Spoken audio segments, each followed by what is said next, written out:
Alors, on a tous envie d'être optimistes après avoir entendu Nadia Pelfik. Ça n'exclut pas évidemment de continuer à rester extrêmement informés et conscients des enjeux. Ils sont énormes. Jean Tirole, économiste à Toulouse School of Economics, prix Nobel 2014 et auteur de L'économie du bien commun, est avec nous à distance. Bonjour, je ne sais pas si vous m'entendez, mais en tout cas, Je je vous suis entends. désolé de ne pas On vous être entend parmi vous. parfaitement. On vous entend très bien. Très bien. Vous co-présidez la commission d'experts sur les grands défis économiques, qui sont le climat, les inégalités, la démographie, le vieillissement. Une commission qui doit prochainement rendre un rapport à Emmanuel Macron. Pour cette analyse prospective, vous êtes d'ailleurs entouré de 26 économistes. On est vraiment très heureux tous de vous avoir avec nous aujourd'hui. Comment vous, en tant qu'économiste, Jean Tirole, vous avez vécu cette année dont tout le monde s'accorde à dire qu'elle est extraordinaire? Oui, c'est vrai qu'elle est extraordinaire. Oublions les aspects macroéconomiques, dont je suppose on reparlera. Il y a des choses qui me frappent. Tout d'abord, la montée de l'inégalité. Bon, elle était déjà très élevée avant, mais on voit très bien que cette crise frappe les pauvres en premier. Il y a des inégalités qui se creusent encore dans l'éducation. On voit très bien que les grandes écoles et les bons lycées n'ont pas eu de problème, tandis que d'autres établissements en ont eu. Donc il y a un creusement supplémentaire des inégalités dans l'éducation. Il y a des inégalités de statut, par exemple. C'est-à-dire qu'on voit que des jeunes, des intérimaires, des apprentis, des indépendants aussi souffrent énormément de la crise, alors que d'autres qui ont une sécurité d'emploi, qui peuvent travailler à distance, qui sont retraités, qui sont fonctionnaires, etc., eux n'ont pas subi d'impact financier de la crise. Donc on a aussi un effet là. Et puis enfin le chômage qui est très grave et qui va être quand même très élevé dans les années qui vont venir, qui pose gros problèmes et on n'est pas vraiment préparé à ça. Mais L'autre sujet qui me frappe aussi, c'est le manque de préparation. C'est-à-dire que ce manque de préparation est important, d'autant plus que les pandémies vont revenir de façon assez régulière. Ce n'est pas quelque chose d'exceptionnel. Il y a d'autres pathogènes. Il y a aussi évidemment l'antibiorésistance qui va créer de gros problèmes dans les années à venir puisqu'on ne fabrique plus d'antibiotiques. Il y a le problème de la fonte du pergélisol qui est quand même assez dramatique parce que ça va relâcher, quand le permafrost fond, ça va relâcher des virus et des bactéries qu'on ne connaît pas. Il y a la guerre bactériologique, j'espère qu'elle ne va pas arriver évidemment, mais il y a quand même beaucoup d'inquiétudes et on voit quand même qu'on est assez mal préparé. Donc là, on a beaucoup parlé dans la première vague du manque de tests, du manque de respirateurs, etc. Mais il y a beaucoup d'autres choses. Si vous pensez aux stratégies numériques, on est très en retard. C'est-à-dire tout ce qui est le traçage des contacts et puis les laissez-passer pandémiques qui vont être très importants pour combattre ces pandémies.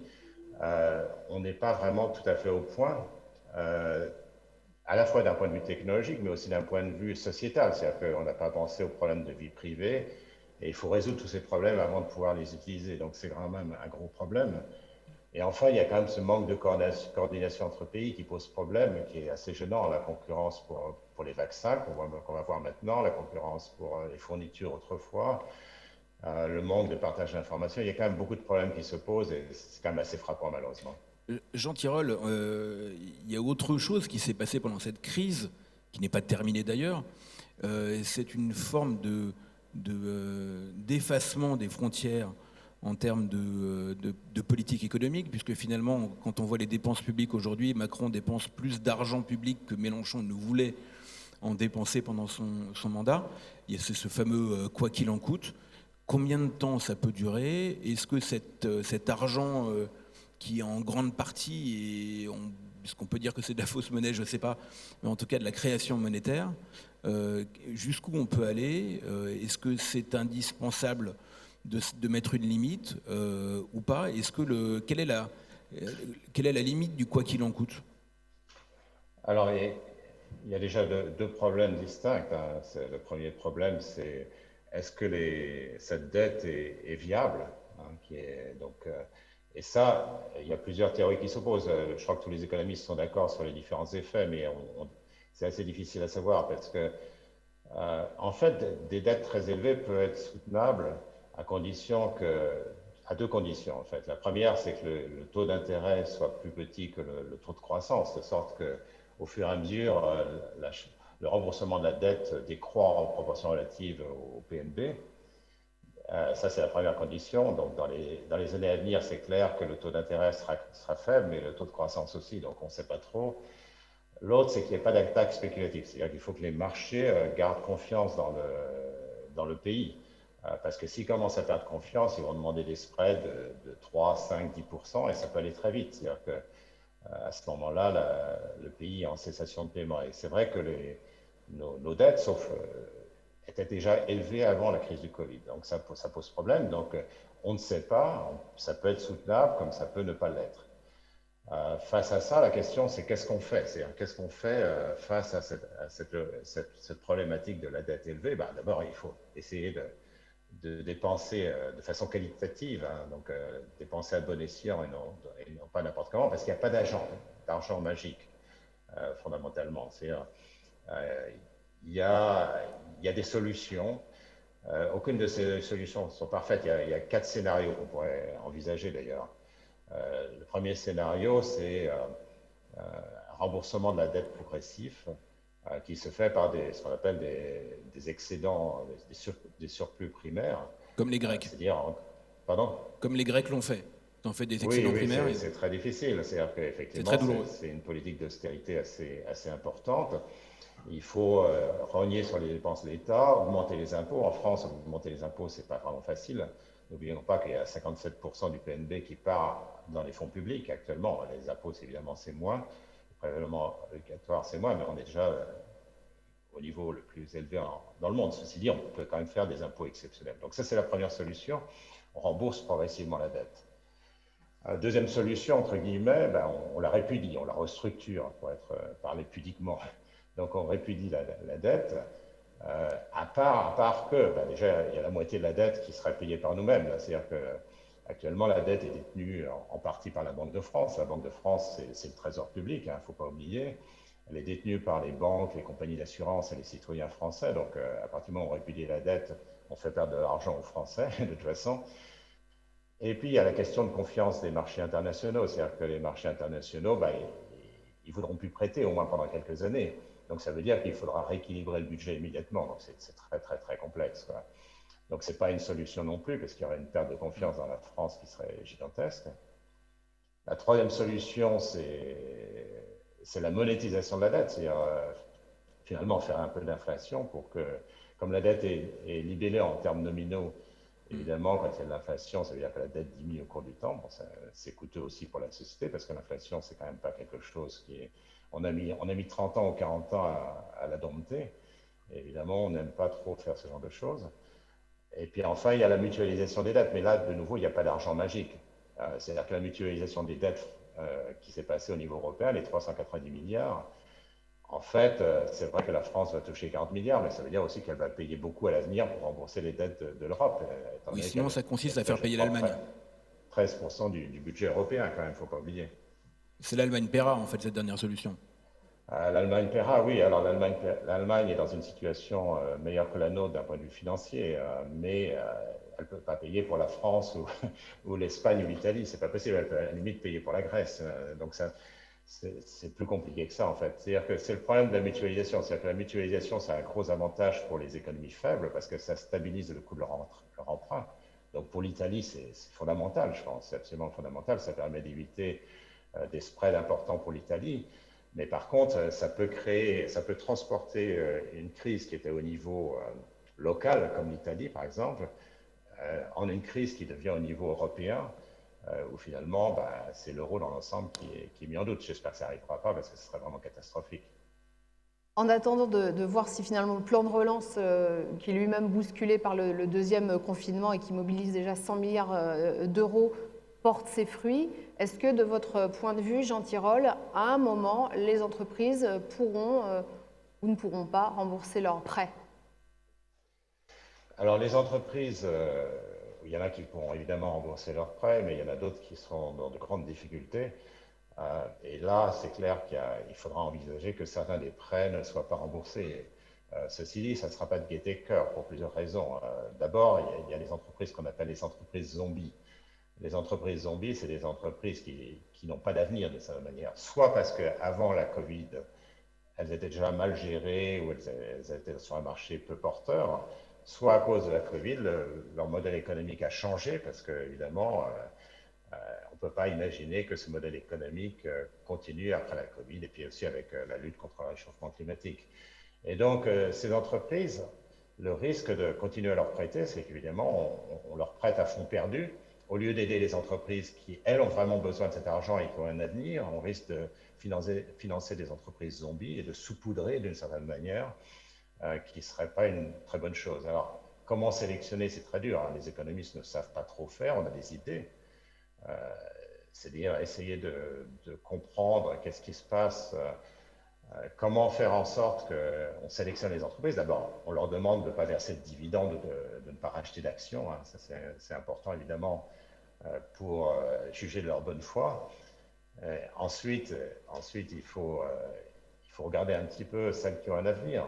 Donc, on a des indicateurs. Quelles sont celles qui ont payé l'impôt sur les sociétés les 3 dernières années, par exemple, ce genre de choses. On peut aussi exiger des créanciers, des concessions. Et parmi les créanciers, il y a l'État, bien sûr. Donc, l'État peut faire des concessions un peu plus fortes, je ne sais pas, 10 ou 20% par rapport aux créanciers privés, par exemple. Mais on voit quand même que les créanciers privés sont prêts à continuer avec cette entreprise. Donc, ça permet aussi de faire un peu de ce qu'on appelle le screening, essayer de savoir quelles entreprises vont survivre ou ne vont pas survivre. Mais on dit souvent que les entreprises françaises sont sous-capitalisées par rapport aux entreprises allemandes notamment. Et parfois, on évoque la question de savoir comment transformer ces prêts en, alors c'est un peu technique, mais quasi-fonds propres, que ça arrive dans le capital des entreprises, plutôt que de les maintenir comme ça comment dire, au bout de la laisse, en vie, avec des dettes. Est-ce qu'il y a moyen de faire ça? Est-ce que ça vous paraît crédible? Est-ce que ça vous paraît justifié? Alors, typiquement, chaque fois qu'on a une entreprise en faillite, ce qu'on essaie de faire, c'est ce qu'on appelle un swap. C'est-à-dire qu'on transforme les créances en fonds propres. En général, les créanciers ne sont pas très contents parce que ça dilue leur actif. Mais bon, plutôt que de mettre l'entreprise en faillite, ils peuvent accepter effectivement ce swap et transformer leur dette, leurs créances en actions. Et donc, ça recapitalise l'entreprise. Donc ça, c'est une des solutions. La question, c'est, on le fait toujours d'ailleurs pour les banques. Hein. Pour les banques, c'est ce qu'on fait souvent. On demande effectivement d'abonner une partie de ses créances. Mais le problème, c'est de faire ça avec des centaines de milliers d'entreprises. Donc, avec des centaines de milliers d'entreprises, c'est très difficile parce qu'on n'a pas l'information. Déjà, sur les banques ou sur les autres entreprises, on a assez peu d'informations. L'État a assez peu d'informations, il faut faire ça assez vite. Mais alors, pour les petites entreprises, c'est encore plus difficile. Donc, si on a des dizaines ou des centaines de milliers d'entreprises à gérer, il faut des règles d'automaticité où on dit, ben voilà, on laisse les créanciers négocier, et puis l'État, en tant que créancier, prend ce qu'on appelle un haircut, c'est-à-dire il fait une concession encore supplémentaire par rapport aux créanciers privés, de tant de pourcents, je ne sais pas quel est le bon chiffre. Aujourd'hui, on est véritablement dans une opération de sauvetage immédiate de l'économie actuelle. Est-ce que, de votre point de vue, cette crise doit être aussi l'occasion de transformer véritablement l'économie, ou réorienter en tout cas les politiques économiques dans une perspective de long terme? On sait qu'en mars, au tout début du confinement, vous étiez posé la question, allons-nous enfin apprendre la leçon? Est-ce qu'on est en train d'apprendre la leçon, oui ou non? Jean Tirole. Alors, oui et non. C'est-à-dire qu'effectivement, on devrait quand même réaliser notre fragilité. Alors, la fragilité ici, c'est par rapport au virus, mais ça pourrait être aussi par rapport au réchauffement climatique. On devrait dire, ben, peut-être on devrait investir plus dans le long terme, mais jusqu'ici, on ne le fait pas. C'est-à-dire que si vous regardez ce qu'on fait en termes de lutte contre le réchauffement climatique, en termes d'éducation, en termes de formation continue, en termes de dette publique, en termes de préparation vis-à-vis du gros choc sur le travail que va imposer l'intelligence artificielle, etc., on n'investit pas. Tout simplement parce que les élections ont un horizon très très court et donc il y a des choses dans lesquelles on sous-investit. Alors c'est la faute évidemment au gouvernement, mais les gouvernements réagissent aussi à l'opinion publique. Et là, je reprends les propos de Nadia Pelfig tout à l'heure. Elle disait la société civile a un rôle important à jouer. La société civile devrait effectivement, elle commence à le faire dans certains domaines, hein, dans le SR, dans les questions climatiques, mais elle devrait jouer plus et dire nous, on veut travailler dans le long terme et arrêter de faire des politiques court-termistes. Il faut consommer un peu moins pour investir un peu plus. Et donc, ça, c'est très important. Maintenant, c'est facile à dire. Les normes sociales, ça ne se change pas du jour au lendemain, c'est très difficile à changer, malheureusement. On peut informer les gens. Donc, par exemple, une des choses, moi, je n'ai pas de solution miracle, hein, pour être honnête, mais une des choses qu'on peut faire, c'est avoir des observatoires du long terme qui sont indépendants du pouvoir politique, indépendants des lobbies, et qui regardent, alors parfois par engrenage, c'est-à-dire par benchmarking par rapport à l'étranger, qui regardent un petit peu si on fait des efforts pour le long terme. Je prends un exemple. En France, on pensait qu'on avait des écoles extraordinaires, des universités extraordinaires. Puis après, on a regardé les classements de PISA et les classements de Shanghai, qui ne sont pas des classements fantastiques, mais enfin qui donnent une idée. Et on s'est aperçu que la France a une école qui, en moyenne, est mauvaise, il faut bien le dire, on est dans les derniers de l'OCDE, et qui en plus est très inégalitaire, une des plus inégalitaires au monde. Les universités, on s'aperçoit aussi que de nouveau, on n'est pas au niveau. Donc, on se pose des problèmes.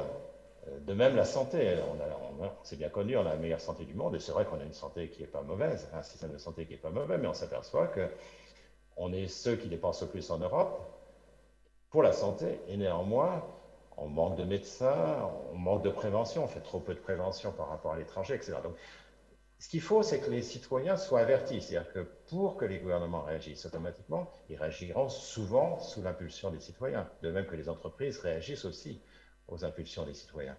Et donc, il faut que les gens soient informés, il faut qu'ils sachent si leur pays est en train d'investir dans l'avenir ou est-ce que finalement ils privilégient la consommation actuelle. Jean Tirole, on parle parfois de génération sacrifiée. Vous avez parlé du climat, une génération qui va devoir gérer ça, hein, comment est-ce qu'on fait face à ce problème-là, qui va hériter de dettes, vous en avez parlé, qui sont absolument considérables, et pour une partie qui aura eu un petit trou de scolarité ou d'études supérieures, et puis enfin, qui aura du mal à trouver un job. Vous avez parlé du chômage aussi, qui a augmenté, et surtout qui risque d'augmenter beaucoup plus après. Est-ce qu'on a un sujet de génération aujourd'hui? Jusqu'à présent, on n'a jamais eu de guerre de génération en France. Est-ce que ça peut se produire? Est-ce qu'on a sacrifié une génération ou pas? Ben, je pense qu'il y a un problème de génération. J'espère qu'il n'y aura pas de guerre de génération, mais c'est vrai que la génération précédente, notre génération, ma génération, finalement, lègue à ses enfants quelque chose qui n'est pas très enviable. Et donc, c'est ce que vous avez cité, c'est aussi l'éducation qui est en panne, c'est la formation continue qui est en panne, les retraites qui ne sont pas financées, etc., etc. Et puis l'inégalité aussi, qui est quand même importante, même si en France, on se comporte beaucoup mieux au point de vue redistribution qu'à l'étranger. Non, il y a quand même un gros problème entre générations. Et donc, il faut non pas une guerre des générations, je pense que ça serait pas productif, mais je pense qu'il faut arriver quand même à ce que les générations. Mais il faut qu'elles comprennent, de nouveau, c'est une question d'information. C'est-à-dire que, prenons le régime des retraites. On sait que le régime des retraites, il y a eu 50 rapports qui ont montré la même chose, c'est qu'il n'est pas soutenable. On va pas s'en tirer comme ça. Et pourtant, on laisse des jeunes payer tout actuellement. C'est-à-dire qu'actuellement, c'est les jeunes qui paient les retraites. Et donc, c'est catastrophique pour les jeunes. Ça leur réduit leur salaire, ça les met au chômage parce que les charges sociales sont trop élevées, etc., etc. Donc, on a ce problème où les retraités pèsent très fort sur les actifs. Il faut des réformes. Alors, les réformes, c'est extrêmement complexe à mettre en œuvre, bien sûr, et on pourra en reparler, mais il faut quand même que les jeunes aussi comprennent qu'actuellement, c'est quand même eux qui supportent la façon dont les retraites sont organisées. Alors, il n'est pas question de revenir sur le système et aller vers un système par capitalisation, mais ce n'est pas le sujet. Mais il s'agit aussi d'être un peu plus respectueux de la jeunesse actuelle. Sur la question du climat, Jean Tirole, le gouvernement cette semaine a été prié par le Conseil d'État d'agir maintenant. Qu'est-ce que ça veut dire agir maintenant et finalement, quelles incitations pourrait-on envisager pour les entreprises? Alors, agir maintenant, je ne sais pas trop qu'est-ce que ça veut dire, mais c'est vrai qu'on depuis 30 ans, on prend beaucoup de retard, hein, tous les pays, et la France n'est pas le pire, parce que la France a une économie plus décarbonée que les autres. Mais disons qu'on pourrait faire beaucoup plus d'efforts qu'on ne le fait actuellement. Donc, les solutions, on les connaît. On les connaît. Il y en a une qui n'est pas très populaire, c'est simplement mettre un prix au carbone. C'est une solution très simple qui a marché pour d'autres polluants et qui est très efficace, même si les Français ne l'apprécient que moyennement. Mais ce n'est pas tout. Je pense qu'il faut beaucoup d'autres choses qu'un prix du carbone.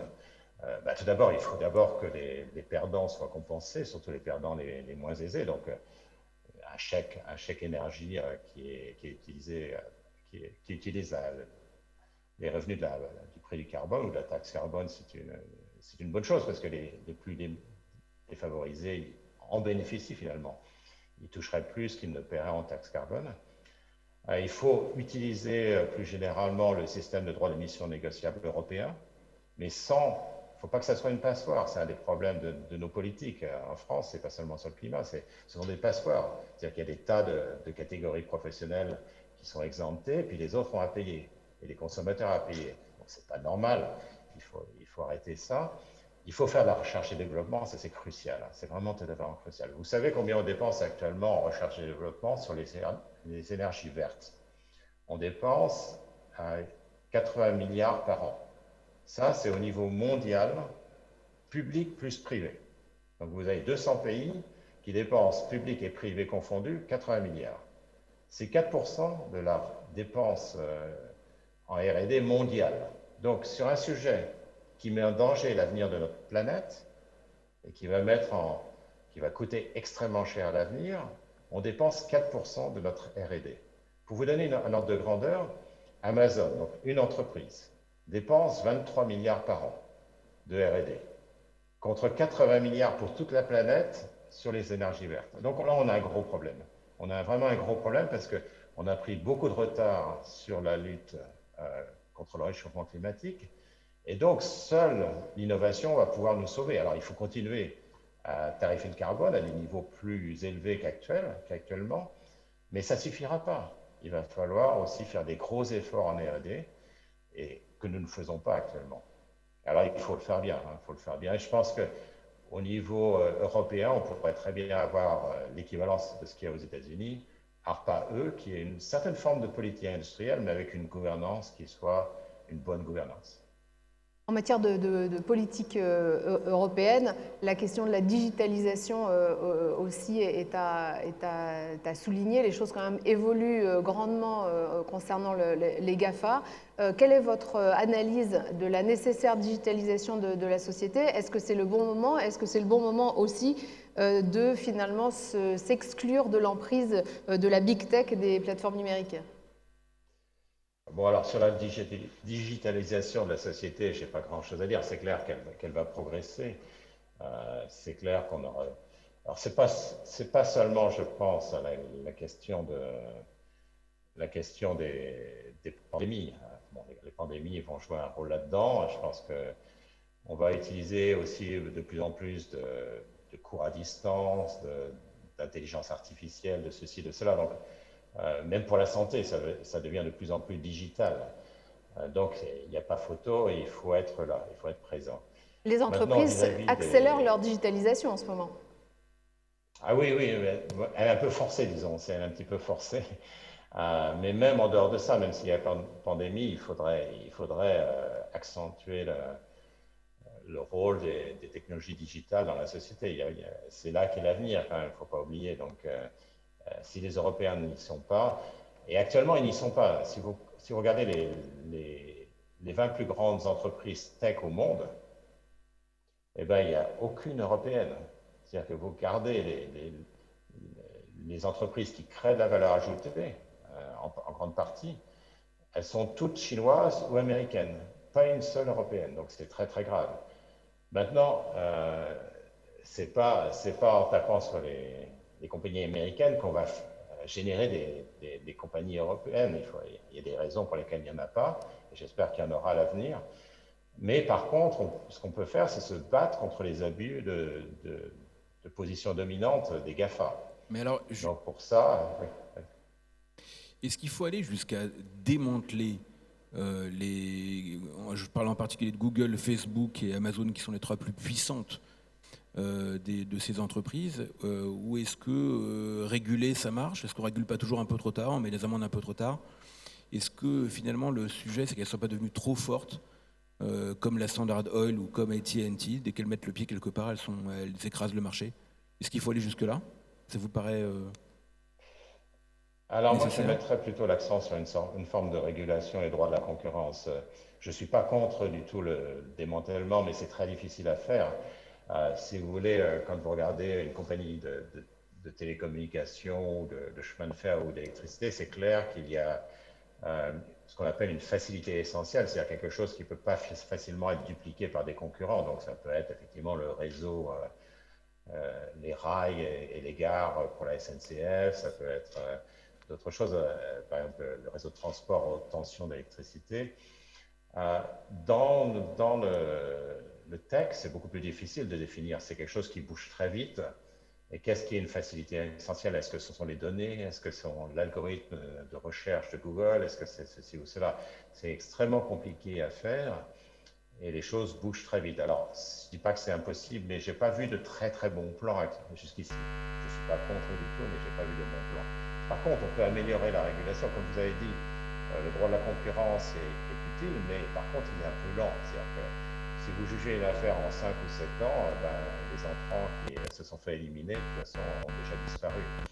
Donc, ce qu'on peut faire, c'est améliorer les choses. Et donc, il y a eu des propositions dans tous les pays du monde, d'ailleurs, pour avoir un peu plus d'aspect régulatoire, c'est-à-dire quelque chose qui soit plus en amont, c'est-à-dire qui collecte des données, qui surveille, qui empêche certains comportements, au moins de façon temporaire, jusqu'à ce qu'il y ait un jugement, qui puisse aussi interdire des fusions. Parce qu'actuellement, il y a un problème de...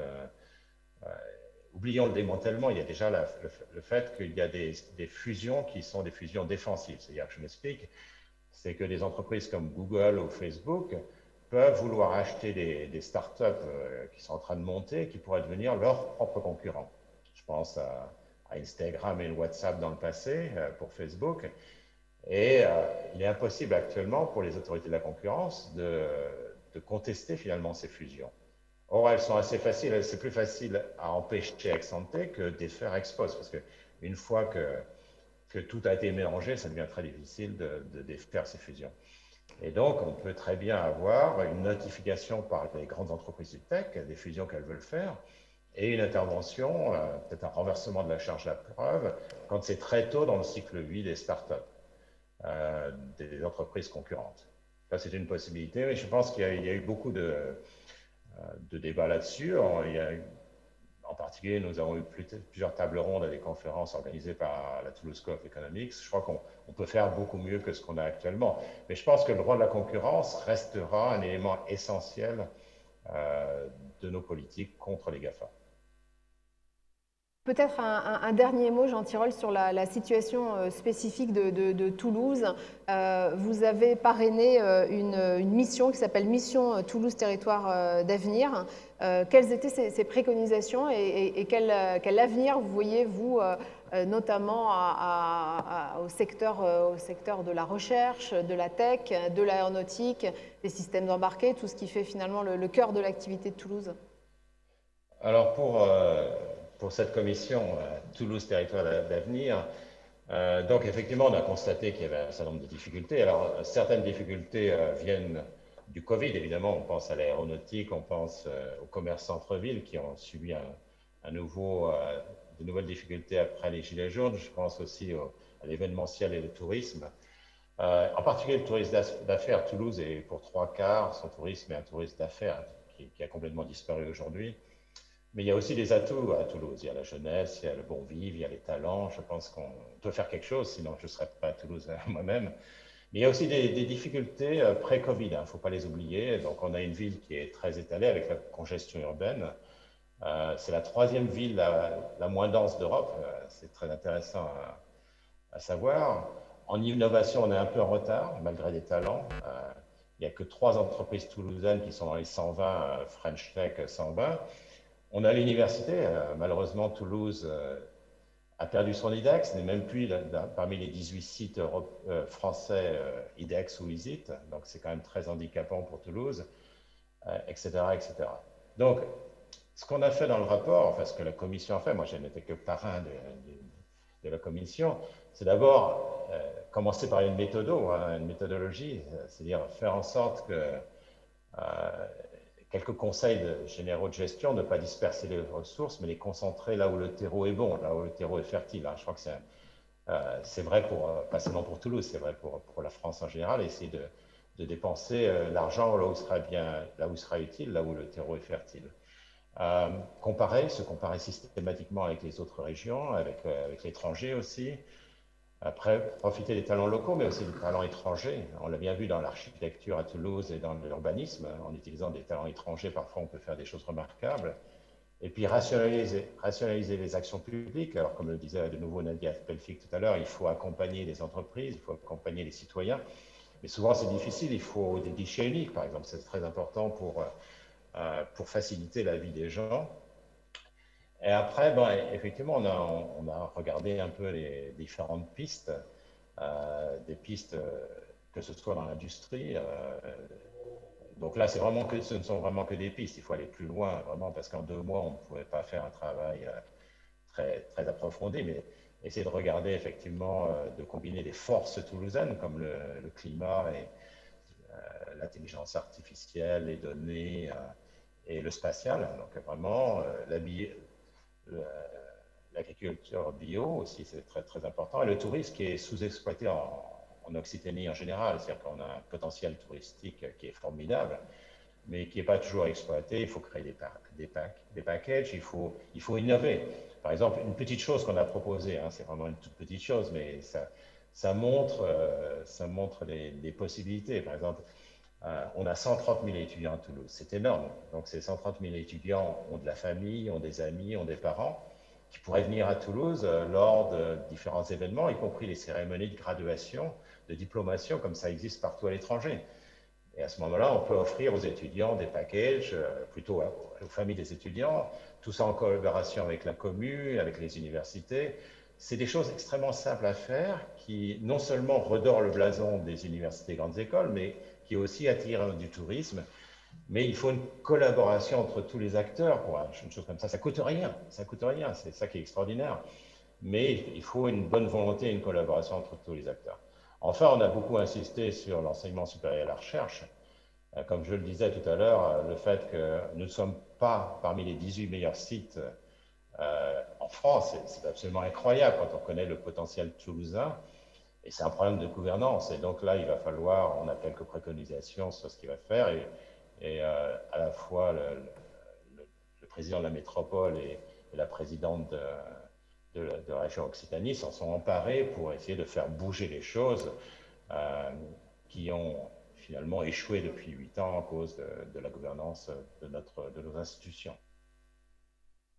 À suivre donc. Merci à vous, Jean Tirole. Grand merci. La commission d'experts rentrera. Invitation. Merci, Jean Tirole.